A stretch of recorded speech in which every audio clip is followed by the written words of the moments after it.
Bem-vindos a mais um episódio do podcast do Alguém Viu Meus Óculos. Eu sou Manu Mairim, que se você não conhece ainda o podcast, ele é um desdobramento, né, do nosso blog, canal no YouTube, tem o Instagram.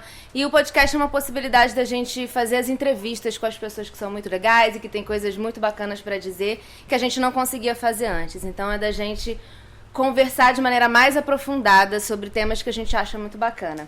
E hoje eu tô aqui com a Viviane Laprovita, que vai conversar com a gente sobre muitos assuntos e principalmente sobre feminismo negro, que é um tema que ela estuda. E eu queria, tudo bem, queria que você se apresentasse pra gente, falasse o que você faz da vida, o que você estuda academicamente, enfim, fala pra gente. Tudo bem, prazer estar aqui te conhecendo e obrigada pelo convite. Então, na verdade, eu sou formada em comunicação pela UF, né? Fiz estudos de mídia, né? E na graduação, assim que eu entrei na faculdade, acho que foi o momento em que tudo começou, assim, as minhas inquietações, né? Que me levaram a escolher os temas de pesquisa. Porque ao mesmo tempo que eu estava na faculdade, eu estava me descobrindo enquanto mulher negra, né? Passando pela transição capilar, enfim. Saí do meu município, que é São João de Meriti, para morar em Niterói, para fazer faculdade. Então era tudo muito novo. Eu estava realmente descobrindo todas essas nuances, né? Da sociedade. Inclusive de opressão, porque estar numa cidade nova, né, enquanto mulher preta e periférica é uma experiência que vai refletindo vários aspectos, né. Mas enfim, aí como estava tudo meio que confluindo, né, eu desde o meu primeiro ano da faculdade eu resolvi que eu queria estudar e falar sobre o que me atravessava. E aí eu queria falar sobre o que era ser uma mulher preta e periférica e querer fazer arte na cidade do Rio de Janeiro sem tantas oportunidades e sem tantos recursos, né? Principalmente financeiros. E também sem estar numa rede, né? Que vai, enfim, abrir portas para você conseguir alcançar outros níveis dentro da profissão. E aí eu comecei a investigar. Na verdade foi um movimento muito natural, porque assim como era a minha trajetória enquanto cineasta negro, de tentar fazer filmes sem recursos, né? Sem apoio de verba pública ou privada, enfim, na correria mesmo, muitas amigas minhas estavam fazendo o mesmo corre, né, o mesmo movimento. Então eu fui vivendo aquilo na pele e observando como que aquelas mulheres estavam subvertendo essa ordem, né? E através da resistência, né, criando suas narrativas e falando sobre seus corpos, sobre o que é ser mulher preta, enfim, pela perspectiva delas, né, por um olhar de representação, de autorrepresentação. E aí aquilo me fascinou muito, eu comecei a pesquisar isso na graduação, eu fui e decidi fazer o meu TCC sobre o cinema feminino negro aqui no Rio de Janeiro.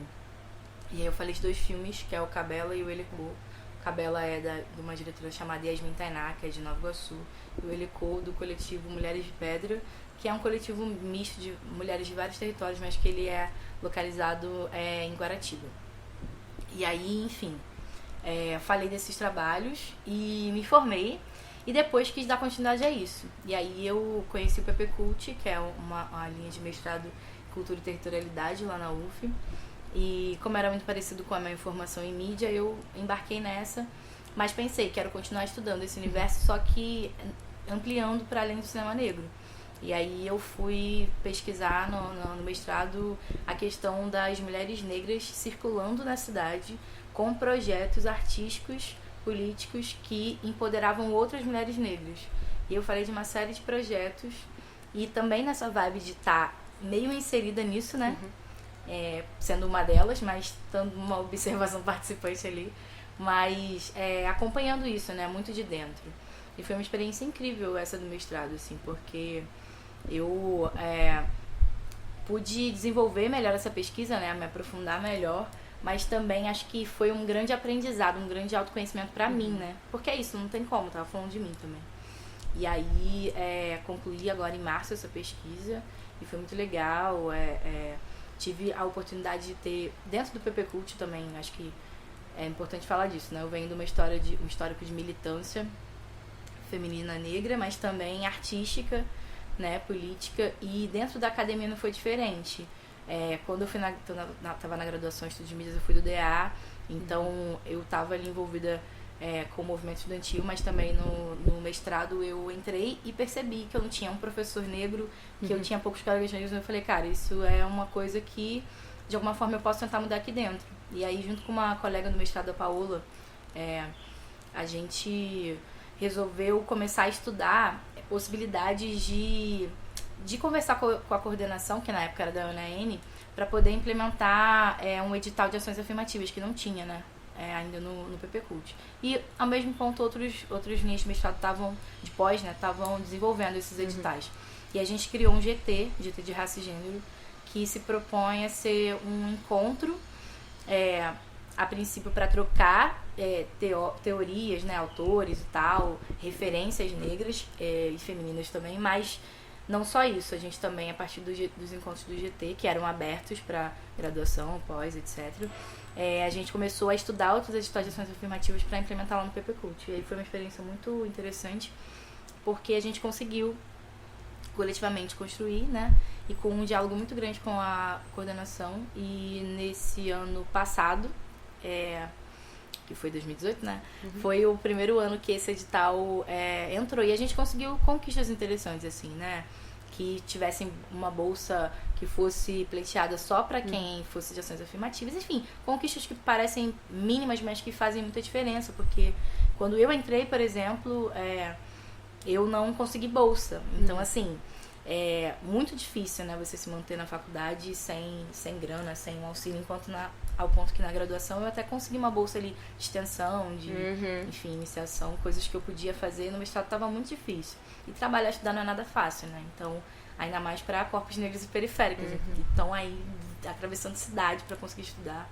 Então, é muito complicado. E aí eu acho que é uma coisa que eu gosto de falar, porque, de certa forma, é um legado que a gente deixa, né? Enquanto aluno que passou ali por aquela linha de mestrado, mas também que conseguiu, de certa forma, que aquele ambiente melhorasse. E, além dessa conquista dos estados de ações afirmativas, a gente conseguiu que houvesse um diálogo da coordenação, e que já estava acontecendo um pouco, né, mas que a gente teve uma professora, a primeira professora preta do PPCult, que é a Janaína Damasceno, que foi a minha orientadora. Eu fui a primeira orientada por ela, então foi um grande sonho realizado, assim, poder ter uma orientadora que entendesse o que eu estava querendo falar, né, porque é isso, eu usei na minha pesquisa de mestrado a maioria dos autores negros, e eu usei poeta, eu usei Conceição Evaristo, Carolina, eu usei várias autoras que a academia clássica, né, canônica, não toleraria enquanto produção de conhecimento. E eu estava defendendo que essas mulheres na cidade eram produtoras de conhecimento.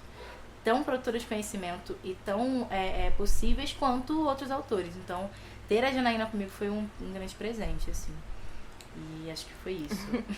E agora eu vou começar a nossa sessão de perguntas com uma pergunta que, enfim, talvez não seja fácil de responder em pouco tempo. Ver, enfim, como você consegue, né? Já é uma pergunta bem geral. O que é o feminismo pra você? Olha, o que é o feminismo? É isso, né? Eu venho de uma perspectiva de que, por exemplo, acho que um dos primeiros aspectos que eu tive contato com o feminismo foi a minha mãe me ensinando a ser uma mulher independente. Eu acho que isso já, de certa forma, abriu muito a minha mente, né? E me fez seguir os caminhos que eu segui. E nossas mães muitas vezes não sabem que o que elas estão fazendo é feminismo. Exatamente. Então, a minha mãe era muito guerreira, né? Foi um grande exemplo pra mim, eu sempre lembro dela falando, assim, pra eu, enfim, fazer meu corre, conseguir estudar, trabalhar, não depender financeiramente de ninguém, né? E eu sempre fui muito inspirada, né, por essas palavras que é isso. Talvez ela não saiba que são feministas, mas são. Mas acredito que o feminismo, pra mim, é um tipo de empoderamento, né? Essa possibilidade da mulher poder, enfim, fazer escolhas, romper padrões, poder, enfim, falar, ter voz. A gente sempre teve voz, mas poder fazer com que essa voz ecoe, né? E poder se impor diante de algumas opressões da sociedade que vão limitando a gente, né? E eu acho que esse feminismo é muito variado, e foi justamente isso que eu quis falar também na minha dissertação, assim, que esse feminismo negro pode não parecer, mas a nossa mãe, enfim, nossa tia, elas são mulheres que são, sim, que desenvolvem, sim, um feminismo, um aspecto de feminismo, né? Feminismo negro, porque estão sempre ali, as famílias, pelo menos a minha mãe, minha referência familiar, tanto de mãe quanto de pai, é muito matriarcal, então são mulheres que estão ali comandando uma família, né? Organizando, administrando, cuidando dos filhos, cuidando dos maridos. Eu acho que sempre com afeto, eu acho que também tem isso, né? Tipo, essa relação, tanto desses aspectos de feminismo, quanto a minha relação com as minhas amigas e tal, elas são muito atravessadas por afeto, né? Eu acho que isso é muito importante também nesse recorte. Mas acho que feminismo é isso, de modo geral, um tipo de empoderamento, de posicionamento, né, da mulher na sociedade. E, enfim, eu sou uma mulher branca e eu entendo, né, o feminismo, descobrir o feminismo pra mim foi uma coisa muito importante. Na escola eu era aquela que falava, eu gosto de andar com os meninos. E quando você cresce, entende o feminismo, conhece o feminismo, você fala, que coisa ridícula, não é mesmo? Porque você entende a importância de estar com mulheres e do afeto das mulheres pra você se entender e no fortalecimento. Mas sou uma mulher branca que sempre entendeu o feminismo dessa maneira geral.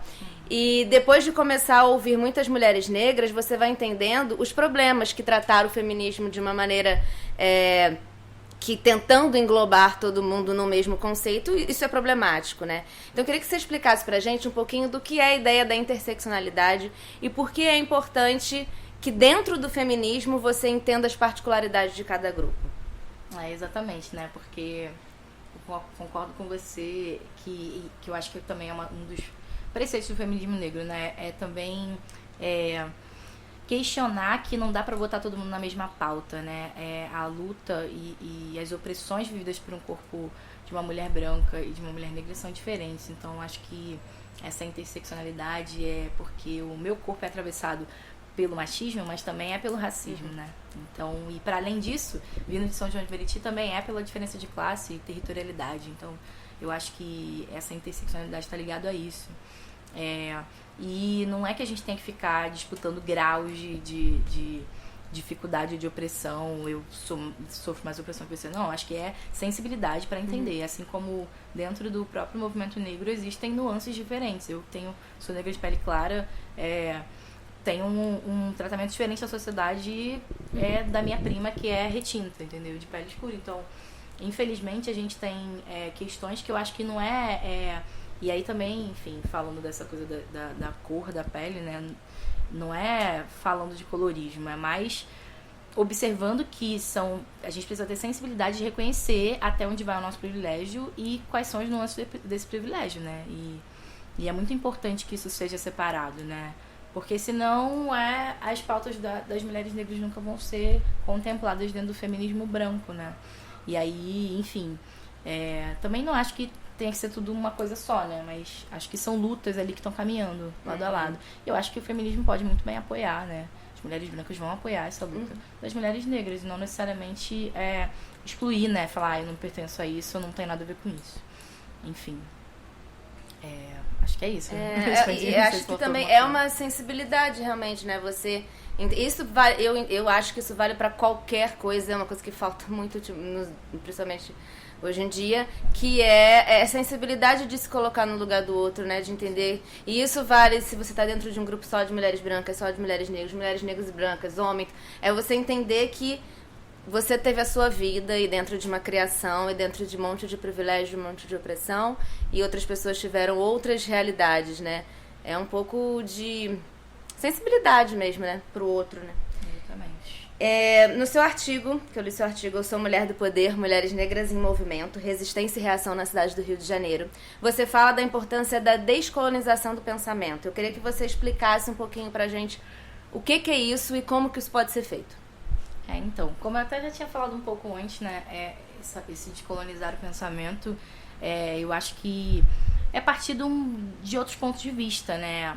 Se a gente for pensar academicamente, né, teoricamente as nossas referências em comunicação, por exemplo, são eurocêntricas, né? Estão nesse eixo do ocidental, quando na verdade existem 1000 pontos de vista ali, né, que podem ser destrinchados, né? E esse termo do decolonial, enfim, vem acho que muito para frisar essa questão de que a gente pode ter outras pessoas falando sobre aquele assunto que não são, que não estão nesse lugar do canônico, né? Enfim, acredito que eu defender, nesse artigo, por exemplo, defendo muito a produção intelectual das mulheres negras como produção intelectual, né? Conceição Evaristo e poetas negros que estão produzindo e também fazendo ações na cidade, isso como uma produção de conhecimento. Eu acho que isso é um olhar que está buscando uma descolonização, né, de modo geral, porque é muito potente, né? Eu acho que quando eu leio uma poesia, quando eu faço poesia, quando eu produzo arte, eu acho que isso é potente no sentido de que vai alcançar pessoas e vai comunicar com pessoas que não necessariamente o texto do acadêmico tal vai comunicar. Então eu acho que assim, são produções de conhecimento, né? Por que não dizer que isso que isso é produção de conhecimento? Eu acho que é um próprio reflexo dessa sociedade racista e machista também, que vai dizer que a gente não pode estar falando disso, né? A gente não pode ter propriedade e legitimidade para poder falar disso. Eu acho que tenho muito esse pensamento de que descolonizar é tentar olhar por outros olhares, assim. E também tem a ver com o que a gente estava falando antes. É ter sensibilidade, sabe? Poder reconhecer que existem outros corpos, outras histórias, outros lugares, e que o mundo é muito plural e que a gente tem que conviver, né, com essa pluralidade, não demarcar que isso é legítimo e aquilo não, né? Acho que é bem isso. E nesse mesmo artigo, você falou aí da Conceição Evaristo, e você fala da sua escolha pela metodologia da escrevivência, né? Que é um termo aí da Conceição Evaristo, e traz uma forma muito humana de narrativa. Você já falou um pouquinho, mas eu queria que você explicasse melhor pra gente o que é escrevivência e por que a escolha por isso. Então, tenho muito carinho por esse método, né, de colocar a escrevivência como método, né, porque eu acho que isso atravessa muito também a minha história. É dizer que eu sou uma mulher preta que tá na academia, tá tentando produzir conhecimento ali, mas que também a minha trajetória e tudo que eu vivi e o que eu vivo vai estar refletido ali no meu texto também, né. E a escrevivência como método é muito uma proposta de dizer que isso tudo tá no meu texto, sabe? Tudo que eu vivi, toda essa questão das opressões que eu vivo, da minha militância artística, política, feminina, negra. Acho que tudo isso vai estar no meu texto enquanto escrevivência. É uma voz ativa do sujeito que vive e transpõe ali também essa vivência, mas junto com uma formação de pensamento ali, com um desenvolvimento, né, de uma temática. Eu acho que a escrevivência como método é isso, assim, pra mim. É poder não desconectar a minha vivência enquanto preta, poeta, cineasta da acadêmica, sabe? Acho que tudo isso está super conectado não só na minha trajetória, como de outras mulheres negras, né? E é isso que é potente, isso que é muito legal. E você quebra uma barreira que é uma coisa que, enfim, eu sou pessoalmente uma crítica muito grande disso. E é um dos muitos objetivos de quando eu resolvi criar esse podcast, que é quebrar a barreira entre sociedade e academia. Afinal de contas, a academia existe para pesquisar e entender questões da sociedade, mas ela se coloca num lugar, inclusive na própria forma de fazer o texto, né? Nas palavras que usa e tudo, que você fica, gente, você não tá comunicando com ninguém. Você tá falando com os seus amigos e com a sua galera que já entende e já tá letrada naquele tipo de conteúdo, né? Então, é uma forma de você quebrar essa barreira. E aí, acho que você já falou um pouquinho, se você quiser se aprofundar mais, como que foi falar de feminismo negro da academia, principalmente rompendo esse padrão, inclusive na metodologia de trabalho, na sua metodologia de escrita, com maneiras de fazer que não são o padrão da academia, né? Como eu te falei, né? Sem o apoio da minha orientadora, eu acho que eu realmente ficaria muito... Eu tive muito medo de ser questionada, né? De me perguntarem, de tentarem deslegitimar, porque é isso que acontece, né? De falarem, isso não é uma metodologia, né? Escrevivência. Mas eu acho que não só porque eu tinha uma orientadora que estava ali também lutando comigo, né? Bancando isso comigo, a própria estrutura, né, do PP Cult, eu acho que ela tá aberta para isso, né, para essas quebras de padrões. É quase um oásis dentro da universidade, né? Exatamente. Eu digo assim, eu costumo falar para alguns amigos que não é puxando o saco não, mas que eu não sei o que de fato seria de mim se eu tivesse caído em uma outra linha de mestrado. Eu acho que eu talvez não conseguisse concluir, assim, porque é realmente muito pesado. Eu vejo amigos aí que estão lutando, amigas que estão sofrendo N pressões, assim, desde isso, de questionar porque você está usando isso, esse autor ou aquela autora que não é o referencial, né, não é o padrão, a outras coisas. Então, acho que realmente eu tive um pouco de sorte de ter encontrado, né, na minha trajetória PP Cult, de ter essa comunicação boa com o corpo docente, né, com meus colegas também. Eu acho que o apoio foi essencial, mas acredito que mesmo que eu não tivesse apoio, eu acho que eu bancaria isso, sabe? Porque não fazia sentido pra mim concluir o mestrado sem estar defendendo o que eu acredito, né? Eu acho que eu fico muito feliz de ter conseguido que isso fosse uma confluência, né? De que o que eu tivesse, a minha pesquisa tivesse a ver comigo e tivesse a ver com o que eu defendo e os dos autores também. Então, acho que assim, é o que eu te contei, né? Pra quem entrou no PP Cult, fez, né, se mobilizou, pensou em estados de ações afirmativas, dietas de raciocínio, não faria sentido se eu usasse. E eu acredito que também não tem... Como é que eu vou falar do corpo negro periférico feminino pela perspectiva de um homem branco ocidental, sabe? Eu acho que não tem a ver. Aliás, eu acho que até pode ser um ponto de vista, como a gente estava falando, mas eu acho que vai contemplar muito mais outras narrativas que estão ali, né, mais na vibe. Então, eu acho que é isso, acho que eu fico muito feliz, mas acredito que tenha dado sorte mesmo, porque eu sei que isso não acontece toda hora, de estar nesse celeiro, né, que é o PP Cult também, com pessoas maravilhosas ali do meu lado que estavam me apoiando. Ah, que bacana. E em uma entrevista ao portal Nexo, a Conceição Evaristo ela foi questionada sobre o que a autoria de uma mulher negra representa para a literatura e a sociedade brasileiras. E ela respondeu: é interessante que essa autoria só é nova em termos de recepção, porque se a gente for pensar, o primeiro romance brasileiro, Úrsula, de Maria Firmina dos Reis, foi escrito por uma mulher negra. Ela estava escrevendo no mesmo momento que José de Alencar e fica esquecida pela história literária brasileira. Os compêndios não citam Maria Firmina dos Reis como a primeira romancista brasileira. E eu te pergunto, como é fazer parte de uma geração de mulheres negras que tem conseguido conquistar o seu espaço em lugares que gerações anteriores ainda não tinham conseguido chegar, mas foram gerações que lutaram muito para que a nossa geração de mulheres, e mulheres negras particularmente falando da sua história, pudessem chegar onde chegaram, né? Então, como que você se sente fazendo parte dessa geração e qual a importância da luta das gerações anteriores nessa conquista de espaço? No seu trabalho você fala muito da importância da ancestralidade também, né? Então, enfim. Não, com certeza. Eu acho que... Bom, na verdade eu até falo isso na minha pesquisa, na dissertação, que as minhas referências, né, tanto a minha orientadora quanto as mulheres negras que eu admiro que são contemporâneas, né, minhas amigas e tal, são um Sankofa de amanhã, né? O Sankofa é uma referência adinkra que diz que a gente vai voltar, que não é um problema voltar atrás pelo que a gente esqueceu, né? Eu acho que tem muito a ver com isso, com a sua pergunta, porque a Maria Firmina não ter sido reconhecida enquanto romancista negra, enquanto primeira romancista negra, né, primeira mulher romancista, é muito reflexo dessa invisibilidade, desse silenciamento que é histórico, né, se for pensar corpos negros e mulheres. Então, eu acho que é muito cruel que tenha sido assim, né, e falou de Conceição também, lembrei que há pouco tempo no ano passado, né, teve essa discussão, assim, que a Conceição tinha rumores de que ela estava, né, ser indicada a ocupar uma cadeira na ABL e acabou que foi um cineasta, né, que ocupou. Então, assim, pensar que, tipo, o nível de representatividade nessas instituições feminina negra desde sempre foi muito pequeno, né, e é como eu falei, acho que faz parte desse sistema de opressão também, né, não reconhecer, dizer que não é legítimo, né, não reconhecer como a primeira, como...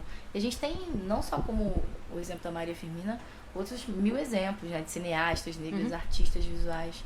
E é muito difícil porque, enquanto artista, eu tenho uma dificuldade enorme. Eu tive, né, durante a vida, de que essas referências chegassem a mim. E aí eu ficava pensando, poxa, nunca existiu? Não, existiu. Fui descobrindo que existiram muitas percursoras que abriram esses caminhos, né? Mas que é tão cruel esse sistema, tão racista, tão opressor, que fez silenciar, invisibilizar e não chegar na gente, né? Então, quando você me pergunta como é uma resposta muito grande, né? Hoje em dia tá tentando lutar e fazer a nossa voz ecoar, mas também sentindo que existe uma oportunidade melhor, né? Uma possibilidade melhor. Porque eu também acho que é isso. A possibilidade existe porque essas mulheres lutaram lá atrás e foram silenciadas e invisibilizadas. Então, nada mais justo do que a gente trazê-las de volta, né? Por isso que eu bato na tecla de que a nossa relação enquanto mulher negra na cidade é de ancestralidade também. Principalmente porque a gente não traz... Quando a gente está entrando, a gente está trazendo todas as nossas ancestrais junto. Não só as familiares, mas como as que tentaram e foram invisibilizadas e silenciadas. Então é uma responsa grande, mas também é um orgulho, assim, de poder tá trazendo. Porque a gente tem que falar desses nomes, sabe? Que passaram pelo mundo e que conquistaram grandes coisas e foram silenciados, assim. Eu lembro que uma das primeiras autoras acadêmicas negras que eu tive contato foi a Beatriz Nascimento. E na graduação, né, na minha pesquisa de cinema negro, eu comecei a ler alguns textos de Beatriz. E eu não sabia que ela tinha estudado na UF, ela tinha criado um grupo de estudos sobre quilombo na UF. Eu achei aquilo incrível, como que aquilo nunca tinha chegado a mim, entendeu? E a vários amigos meus que estavam na academia. Então, assim, acho que é mais do que justo. É uma obrigação da gente trazer esses nomes à tona novamente, falar desses trabalhos, mencionar, porque a gente tá aqui porque essa galera lutou. Então, e a gente está lutando hoje para que amanhã também novas possibilidades e caminhos se abram para outras mulheres e homens negros para estarem aí nas artes na academia. Então, acho que tem muito a ver com isso, assim. E hoje em dia, que bom, a gente tem as políticas de ações afirmativas nas universidades, a gente tem mais espaço na mídia, a gente pode falar mais sobre a questão do negro, a questão da mulher negra e outras questões antes que não eram antes abordadas. Mas isso apesar de uma situação política caótica que tudo que quer que não seja falado sobre isso quer que se esconda. Mas apesar disso, a gente tem muita gente como você que está ocupando esses lugares falando. Porém, a gente sabe que não é o suficiente. Você falou da Conceição Evaristo, que esse caso da eleição dela para a BL, se não me engano, ela teve 2 votos, né? Enfim, um exemplo gritante do quanto as coisas ainda precisam melhorar demais. E o que você vê, assim, de possibilidades mais próximas de luta, enfim, o que falta melhorar e o que a gente pode agora aqui dentro das nossas capacidades fazer e continuar fazendo? Eu acredito muito na força dessa luta coletiva, né? Assim, eu fico pensando na questão, por exemplo, do cinema, né? Tanto a Yasmin Taná quanto Mulheres de Pedra, que eu falo na graduação, no meu TCC, são mulheres que se organizaram coletivamente, e essa força da organização coletiva, da mobilização, fez com que elas conseguissem realizar seus filmes na ausência de recursos. Eu acho que não só para que as coisas saiam de forma prática, né, como um filme, um livro, etc., mas eu acho que também a gente está lutando para ocupar esses espaços cada vez mais, pensando no cinema. Ter mais diretoras negras, mais roteiristas negras, mais pessoas nessas equipes, né? Agora eu tenho uma experiência, por exemplo, de vida de trabalhar na Globo, enquanto pesquisadora de audiovisual.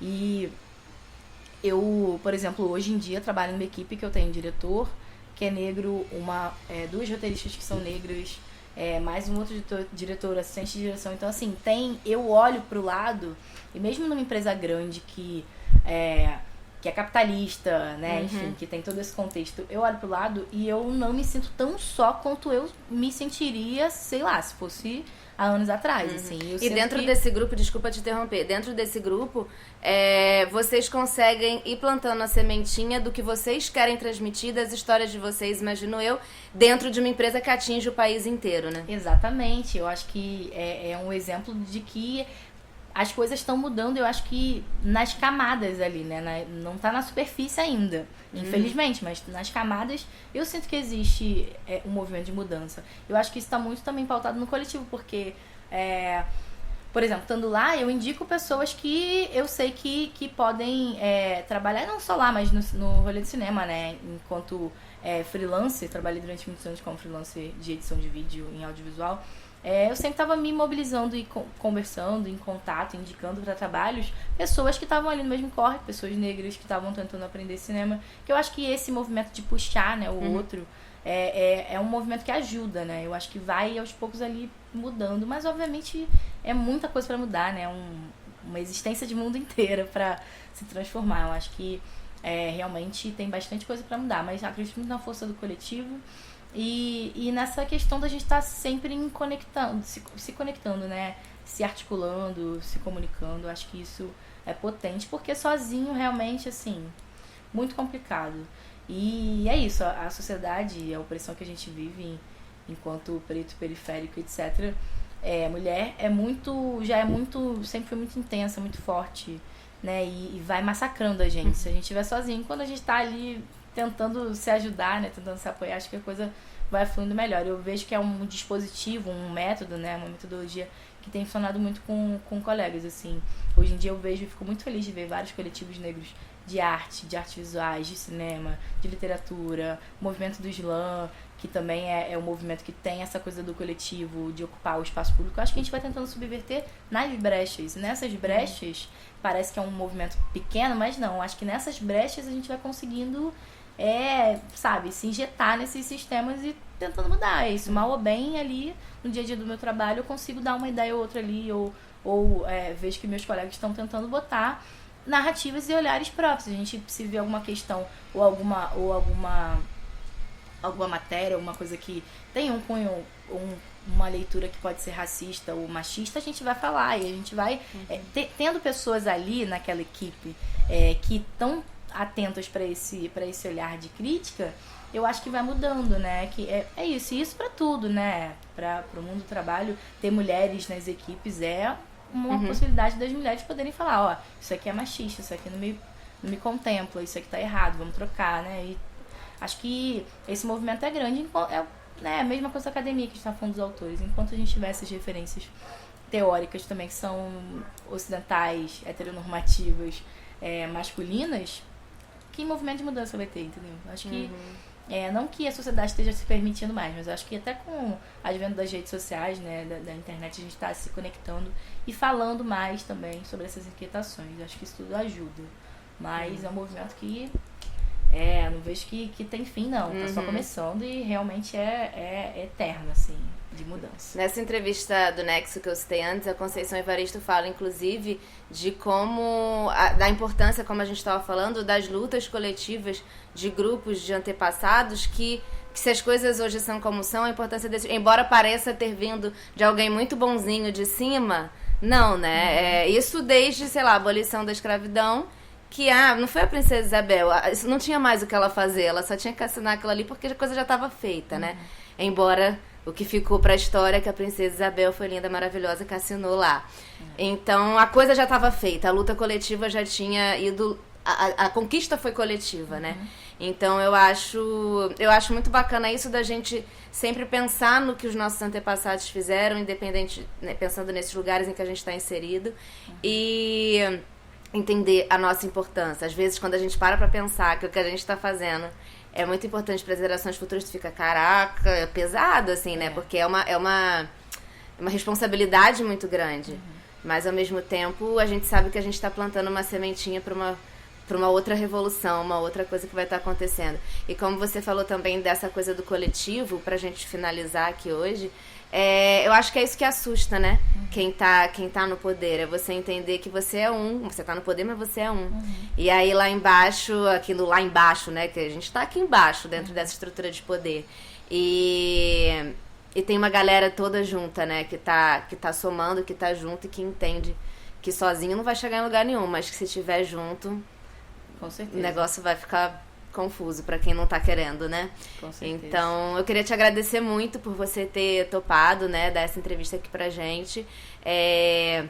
Aprendi muito, gostei muito da sua pesquisa ali pra gente fazer. Inclusive, vou deixar o artigo, que foi o que eu li, aqui na descrição. Se você tá ouvindo no YouTube, porque eu deixo disponível no YouTube, nas plataformas, pra todo mundo ouvir. E aí, se você tá ouvindo no YouTube, eu vou deixar na descrição o link pra esse artigo que a gente comentou aqui, bem bacana. Vou deixar o link pra entrevista com Conceição Evaristo e vou deixar o link pro PP Cult, que é a pós-graduação em Cultura e Territorialidade da UF, que é um programa incrível, que é multidisciplinar e que realmente tenta sair dessa caixinha de aqui a gente fala de comunicação, aqui a gente fala disso, aqui a gente fala daquilo, e tenta trazer diversas vivências e visões para a academia, né? Então vou deixar, se você se interessar, você pode estar aí no ano que vem tentar, vai ser bem bacana. Obrigada, viu? Nada, eu que agradeço. Tamo junto. Valeu, até a próxima. Valeu.